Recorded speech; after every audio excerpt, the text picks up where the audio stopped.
நாங்க குளிக்கும் பொழுது, அதாவது மக்களோட வெளியில குளிக்கும் போது அல்ல, தனியாக ஒரு அடைக்கப்பட்ட யாரும் பார்க்காத ஒரு தனியான ஒரு அறைக்குள்ள நிர்வாணமாக குளிக்கலாமா அப்படின்னு சொல்லி பலருக்கு சந்தேகம் இருக்குது.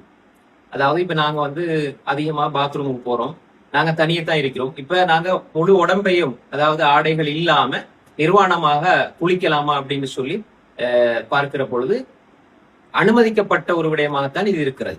ரசூல் ஸல்லல்லாஹு அலைஹி வஸல்லம் அவங்க சொன்ன செய்தி சஹீஹ் புகாரில 278 மூசா அலைஹிஸ்ஸலாம் நிர்வாணமாக குளித்த செய்தி, அதே மாதிரி 279 சஹீஹ் புகாரில அய்யூப் அலைஹிஸ்ஸலாம் குளித்த செய்திகளை சொல்லி போட்டு இது ரசூல் ஸல்லல்லாஹு அலைஹி வஸல்லம் அது ஒரு செய்தியா சொன்னாங்க.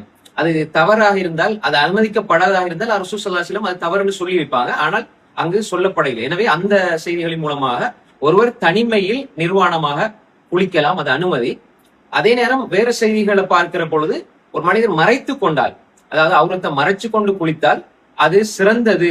ஆனா கட்டாய கடமைன்னு சொல்ல முடியாது. இதுல அடிப்படையா நாங்க புரிஞ்சு கொள்ளணும், நிர்வாணமாக குளிக்கிறது என்பது தனிமையில அனுமதிக்கப்பட்டது, மறைத்து கொண்டு குளிப்பது என்பது சிறந்தது. அதுக்கும் நாங்க சில ஹதீஸ்களை பார்க்கிறோம். அது சிறந்தது என்ற அடிப்படையில தான் அதை நாங்க பார்க்க வேண்டும். அஸ்ஸலாமு அலைக்கும் வரஹ்மத்துல்லாஹி வபரகாத்துஹு.